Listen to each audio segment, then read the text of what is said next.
Hello, future doctors and fellow horse enthusiasts. My name is Dr. Hannah May, and you are listening to One Stride at a Time, a podcast brought to you by the Equinection, getting you started in the equine industry one stride at a time.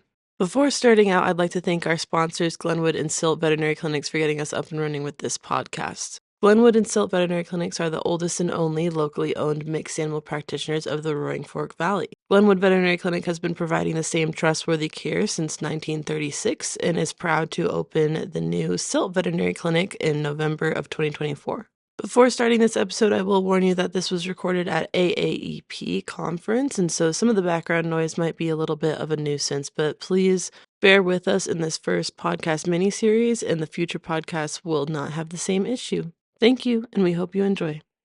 Hi, future doctors and fellow horse enthusiasts. My name is Dr. Hannah May, and I am here with Lauren. And we are here at the Nutramax booth to talk a little bit about Lauren and highlight her career as a future horse doctor. So, Lauren, tell me a little bit about yourself. Where are you at in your career and goals and things? Yeah, so I actually just finished up my master's at Tarleton State University in Stephenville, Texas. So Tarleton is part of the A&M system. It's just a smaller school. So that has been great. I did a master's in animal science and my research focused in joint health in quarter horses, young quarter horses. So I did my undergraduate education at Texas A&M University in animal science with an equine certificate. And so then I did my master's, and now I've applied for vet school, and I'm hoping to start next fall, hopefully. So I'm looking forward to that. That's so exciting. So you're at this so exciting part of your journey. I'm definitely familiar with Tarleton. I visited Stephenville last year on externships and loved the area. I thought it was so cool. How did you get into horses? I know you're here at a horse expo. Is being a horse doctor your ultimate goal? What do you want to get into? Yes, I have always wanted to be an equine veterinarian. I kind of stepped into it in high school, and I did like a shadowing experience at an equine only hospital and just absolutely fell in love with it, and have just kind of followed that passion and kept going towards like being an equine veterinarian. And during my undergrad, I worked in the ICU at Texas A&M in the large animal hospital and learned so much during that time. So I've just been grateful for all of my experiences in the horse industry. Wow, that is so awesome. And then do you have your own horses or not yet? I actually don't have my own horses. So I grew up riding. Like my mom's best friend owns a barn that wasn't too far from our house. So me and my sister would go up there and do summer camps, lessons. And that's where my passion for horses began, was just a little kid, but never had my own.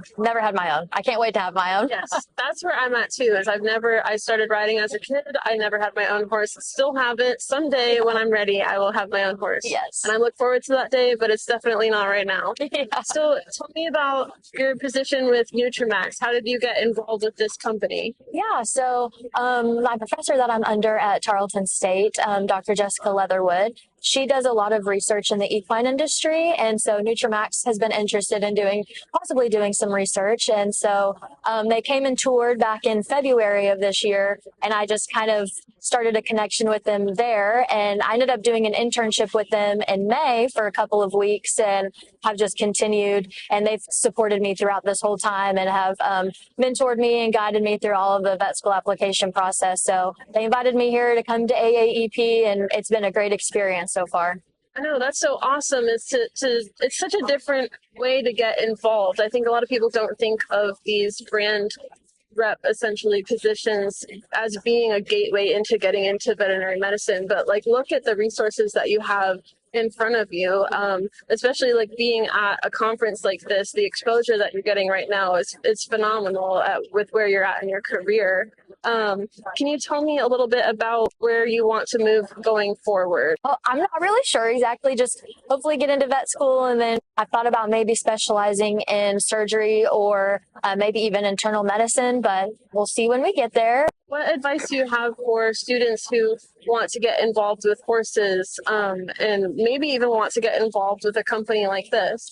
I think the biggest piece of advice I have is just to network, because that has been the The best thing that has happened for me is all the network and all the connections I've made. Apply for the programs. I also am a part of the AQH Lead program through the American Quarter Horse Association. So I've made a really big network through that as well. And so I think the biggest piece of advice is just network as much as you can, apply for those different programs, and just keep chasing after it. Because I've had some, like I applied to vet school before and didn't get accepted, but I've now just been working hard to make a stronger application, and I've learned a lot. Is there anything else that you want to talk about or share with our audience of people who are looking up to you, even with where you are? You know, you're not even in vet school yet, but looking up to you as a representative in this community, as someone who's done a master's degree and has made herself a position in this industry.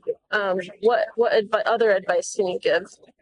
So as a graduate student during my master's, I was responsible for being like a teaching assistant, a TA for some of the undergraduate classes. And a lot of those students would come to me for advice as to what they can do to kind of start their process into getting into vet school, and just making their connections in clinics. They always ask me, they're like, how do you get started in a clinic, just shadowing or whatever? And I was like, you just have to go there, just ask. The worst thing they can do is tell you no. Okay, you go find another one. So that's probably a piece of advice I always give to the undergrads. So yes, I say that a lot too, is like, if one says no, you just keep on going. Yes. Like, you never know. You have to wait until someone says yes, because they will. And Yes. even though sometimes this industry, people, might try to deter you from this industry, but there are so many more of us who are here and ready to welcome you with open arms. So, well, thank you so much for being willing to be interviewed for this. Thank you.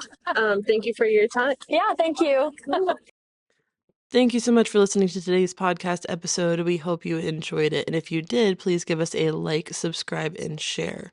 And maybe if you did or you didn't, please leave your comments and thoughts below. Do you agree with what was said in this episode? What are your thoughts on this industry topic? Thank you so much for listening, and we'll catch you next time.